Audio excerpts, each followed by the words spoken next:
Hey guys, Luke here from Living Your Best Life. Just got out of another cold shower. I started making a video right as I got out. I was holding it by hand and it just wasn't really working out. I was dropping the phone because my hands are wet and everything. So I decided to do another video with the tripod stand that I have. So this is like, I'd say 8 minutes after getting out of the shower, but I really focused the water on my chest. So right here and right here, I just let the water, cold water, just sit and really penetrate deep into those muscle fibers, right? So yeah, I'm really starting to feel like cumulative results, right? From doing these cold showers, right? The first day you feel it right after. The second day you feel it a little longer right after, but this is day 4. And if you really make a habit of doing this, just like anything else, running, meditation, working out, that's when you really start to build upon that first, second, third day. And you really start to see the benefits. Like I've done some push-ups, but I haven't actually gone and lifted serious weights since I've been doing the cold showers. However, I can absolutely see, I'm not saying my muscles have gotten bigger, but I've seen them become more defined. My skin is tighter. It looks like I have less body fat. And that is not from running or working out. That's strictly from taking cold showers. So I'm not even exactly sure what's going on there. I think that's probably a combination of increased metabolism, right?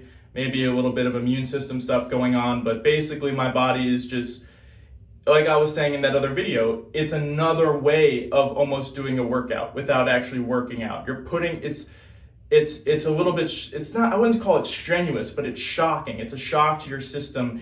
And it's interesting how that kind of mystical science works, where it's like you don't necessarily have to be lifting heavy objects or going and doing a bunch of cardio. You should, but as long as you're kind of putting your body in that induced like shock or like, whoa, this is tough, and like we haven't done this in a while, your body just has its own response to it. So you feel that when you run, you feel that when you work out, and you also feel that when you do cold showers. But last night, I'm a little hungover today. I don't know if you can tell, but I was drinking last night. It was Friday night. So, that was nothing wrong with that, but you got to come and then balance out the scales today, right? So I was drinking last night. Today, I'm going to drink a big bottle of Essentia water, have a good breakfast, get in this cold shower, which I already did. And I'll probably go for a run around like 3 or 4, maybe a little bit later in the day, just to totally flush out my body of all the toxins. Now, the run is more just about getting that sweat going, getting all that shit out of your body. Like,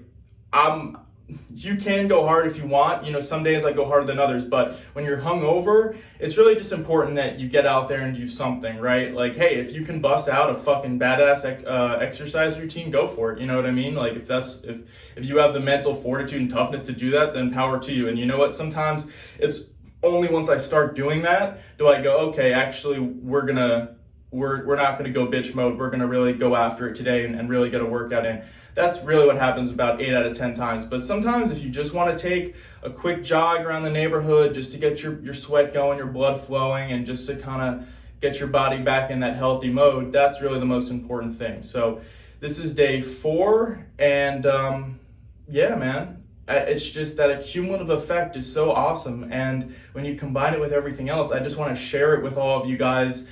And if I could just give you, you have to do the work, but if I could just give you guys a taste of what it feels like just for 5 seconds, right? Like, you don't have to do anything. I'll just give you that feeling for 5 seconds just so you can feel the change.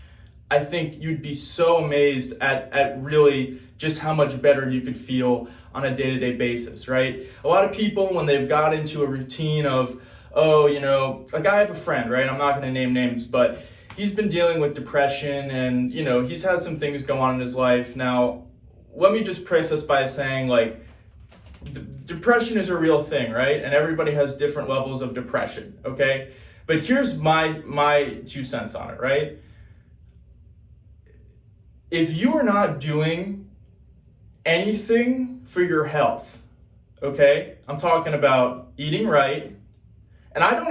And that doesn't necessarily mean you have to be fucking vegan or vegetarian. I just mean don't fucking drink like 2 liters of fucking Coke, right? If you're that guy who sits down on the computer, it drinks 2 liters of Coke, and, you know, he had a pizza, they had Domino's, you know, and then you go out, you smoke a cigarette, and then you come back and you sit on your computer and you're wondering why you feel depressed and you feel like shit. I can give you a fucking hint as to at least some of the reason why you're feeling pretty bad, right? So there is such a thing about chemical deficiencies in the brain. Some people's brains do not produce the same level of serotonin as other people's brains. However, if you work out and you eat right, guess what? You will boost your serotonin production. Unless you have like a serious serotonin deficiency problem, which is out there but is very rare, okay? That will increase your serotonin. So I have this friend, and he's always talking to me. He's like, hey, Luke, you know, I have to take my antidepressants. Like, if I don't take them, you know, I'll just be like, I don't even know what to live for. And this guy, man, he doesn't work out. He's chain smoked cigarettes. He's convinced himself that this is his life and that there's no other way for him to feel in this world, that the way he feels now is the way he will always feel. And that's a very dangerous frame of mind, right? If you convince yourself, you know, we all go through pain and we all have valleys and peaks, right? That's just the way of life. Now, you can kind of, you know, instead of going like this, we can kind of get it to just be like this. It's never going to be 100% straight. That's like enlightenment Buddha shit, you know? But my point is,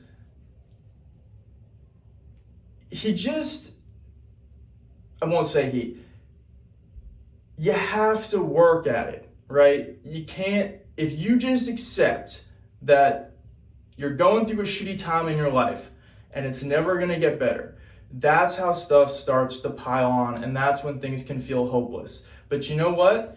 It's not hopeless, okay? You can do something and change yourself.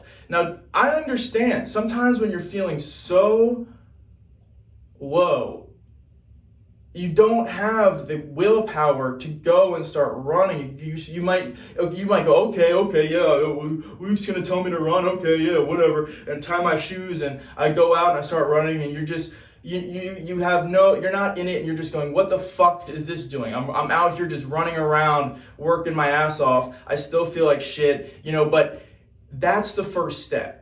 And if you need a friend to just make you get out there the first time, and then the next day make you get out there again, just to get you in a routine to, even if it doesn't break through that whole frame of mind, just like a little bit of light at the end of the tunnel, a little bit like a crack in that big like dark box that goes like, whoa, wait a second, okay, I still feel like shit, but I know now that there's something else there. There's another level to this that I may have not been realizing or activating. So I want to help people who are suffering, right? And I went through a time in my life where I was using a lot of drugs and I was drinking a lot because I didn't know I was dealing with a lot of emotional pain, right? I didn't know what I wanted to do in life.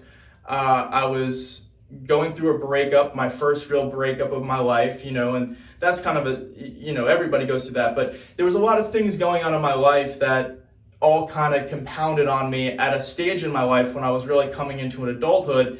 And I had a really easy childhood, okay? I'm not gonna lie to you guys. I wasn't a kid who was fucking like, you know, on the streets, like fucking fishing for shit, stealing, okay? I had a pretty good childhood, right? My parents were together, they fed me, you know, I never was like starving or had, you know, I didn't get everything I wanted, but you know, if I was okay. But it was almost because of that, I had never faced any real hardship. So all of a sudden when I start becoming a young man and I really have to deal with some real ass shit, I had no mechanisms to deal with that. So my way of dealing with that was just, okay, well, I know when I get high, for some reason that makes me feel a little bit better. If I drink, I don't feel that anxiety, I don't feel that worriness, okay, that pain that I've been feeling when I'm sober and I'm just trying to figure out what I'm doing. So I really started to get into a habit of doing that. And it wasn't until I kind of got a little older and figured out, hey man, if I run, if I eat healthy, if I do the right things, if I feel strong,